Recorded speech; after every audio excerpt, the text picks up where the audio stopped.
رسول کریم نے ارشاد فرمایا، جو میں دیکھتا ہوں وہ تم نہیں دیکھتے، اور جو میں سنتا ہوں وہ تم نہیں سنتے۔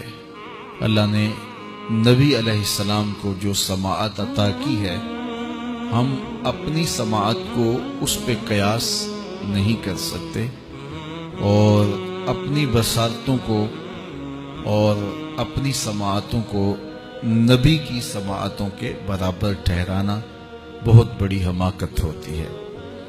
اللہ نے نبیوں کو فراواں شانیں عطا کی ہیں اور وہ ان کا مقصود ہے۔ تو میرے حضور نے فرمایا، جو میں دیکھتا ہوں وہ تم نہیں دیکھتے، جو میں سنتا ہوں وہ تم نہیں سنتے۔ آگے فرمایا کہ اللہ کی قسم، جو میں جانتا ہوں وہ اگر تم جان لیتے تو تم بہت کم ہنستے، بہت زیادہ روتے، تم جنگلوں میں دوڑ جاتے اور تم اللہ تعالیٰ کی پناہ میں آنا چاہتے، یا اللہ ہمیں بچا لے، جنگلوں میں بھاگتے پھرتے، آنکھوں میں آنسوؤں کی لڑیاں ہوتی، چیختے ہوتے، روتے ہوتے، اگر جو میں جانتا ہوں اگر تم جان لیتے۔ قال ابو ذر، حضرت ابو ذر اس حدیث کو روایت کرنے کے بعد فرمایا، کاش کہ میں درخت ہوتا اور کاٹ دیا گیا ہوتا، میں درخت ہوتا جانور کھا گئے ہوتے۔ اللہ اکبر۔ مائے نی مینو کانو جمی تے درداں کیتی مار نکمی، کہ دے اگے کڈاں ابالے نو کوئی آکھے زلفاں والے نو۔ تو کہا کاش کہ میں درخت ہوتا اور کاٹ دیا ہوتا۔ حضرت عمر رضی اللہ تعالیٰ عنہ ایک کچی اینٹ اٹھاتے ہیں، پھر نیچے رکھ دیتے ہیں، پھر اٹھاتے ہیں، پھر رکھ دیتے ہیں، اور پھر کہتے ہیں کاش کہ میں یہ اینٹ ہوتا۔ حضرت سیدنا صدیق اکبر رضی اللہ تعالیٰ عنہ درخت کے نیچے بیٹھے تھے، ایک چڑیا ایک شاخ سے اڑ کے دوسری شاخ پہ جاتی، وہاں سے اڑ کے پھر دوسری شاخ پہ آتی، تو حضرت صدیق اکبر رو پڑے، کہا چڑیا کتنی موج میں ہے، جس شاخ پہ چاہے بیٹھتی ہے، اور قیامت کے دن تیرا حساب بھی نہیں ہوگا۔ کہا پھنسے تو ہم ہیں۔ رسول کریم صلی اللہ علیہ وآلہ وسلم سے لوگوں نے کہا، حضور آپ بوڑھے ہو گئے۔ حضور کی مبارک داڑھی میں سفید بال، سر انور میں بھی سفید بال، اگرچہ ان کی تعداد محدود تھی لیکن ظاہر ہوئے۔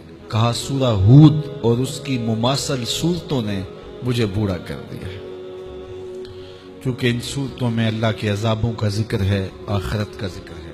یہ وہ بابرکت وجود ہیں، وہ بابرکت ذات ہیں کہ جن کے دامن پہ گناہ کا ایک دھبا بھی نہیں ہے۔ اور میں اور آپ اپنے آپ کو دیکھیں تو ہم کہاں کھڑے ہیں۔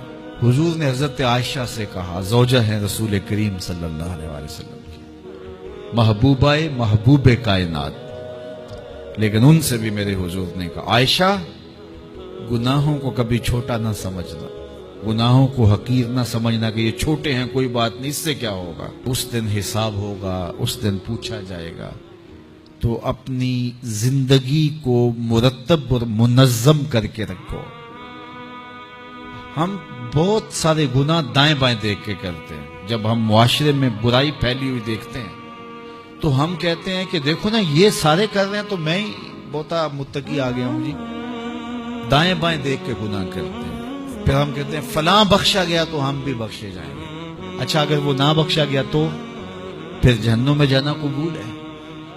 تو دائیں بائیں دیکھ کر دلیر ہو جاتے ہیں۔ حضرت عباس اور حضرت عمر رضی اللہ تعالی عنہ کا آپس میں دوستانہ تھا۔ انہوں نے ایک دن بیٹھے بیٹھے عہد کیا کہ ہم میں سے جو شخص پہلے فوت ہو گیا وہ دوسرے کو خواب میں ملے اور قبر کے حالات بتائے۔ اچانک حضرت عمر کا وصال پہلے ہو گیا، سال کے بعد حضرت عمر خواب میں ملے۔ اس نے کہا عباس مجھے وعدہ تو یاد تھا لیکن سخت حساب آن پڑا تھا تو میں تو اس کے اندر لگا رہا، تو اب کیا ہوا؟ کہا پھر اللہ نے کہا چلو اس کو یوں ہی معاف کر دو۔ تو کہا چھٹ کے ابھی ابھی آ رہا ہوں۔ تو میں نے کہا وعدہ پورا کر دو۔ میں اور آپ ٹھیکیدار بن جاتے ہیں جنت کے۔ ہمارے پلے عمل ہے کیا؟ ہیں تو ریاکاری کے شکار ہے ہمارے اعمال۔ تو آئیے ہم اپنی آخرت کے لیے سوچیں، اپنی زندگی کو اچھائی کی راہوں کا مسافر بنائیں۔